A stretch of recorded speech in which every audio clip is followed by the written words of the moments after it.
adentina ene wo interview a waye se KJT market phase 2 yenimu se eno even bigger say KJT phase 1 near 8,000 stores we 12,000 car park and what you say terminals near. Yes, I would say the way soon work KJT when say I say KJT was a lorry park and it was central market. Lorry park biano any market neko because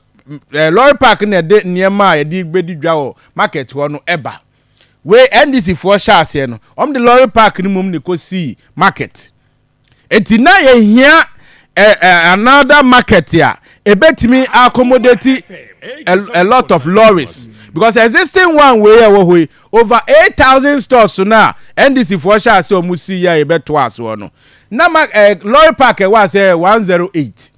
it didn't go be our market home po car no bedjuma nya do betim de car bedjuma how much more obi a kwa kwato ade it is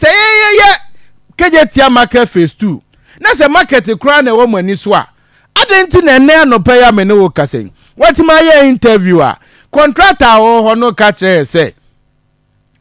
lay workers off because the last payment our Musa Kaye May 2024 87.9 see asem no May 2024 it was minor say your priority and I say ye GDA wo 24-hour economy say basic market na say market no ya start be wo ho a adenti ne abandon ebi ne ekwohye ebiase foforo a ye nim the outcome of it especially when ye nim susu say project no sometimes no ye start here enye ni nyina ne yetimi ewie sejo wutie me enye ni nyina ne yetimi ewie etin kadia edru 70-80% no sejo yenhwe nanka yen complete nanka mu de mu fa mu 24-hour economy market no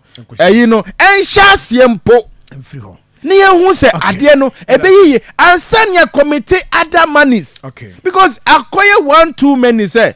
sika ye to guo no enye president ma me di sie no president ma maka che Akufo-Addo say agenda 111 on tiase say you see agenda 111 hospital pitting sir because you betimi aye mu be 4-5 bia enka betimi aye enti wo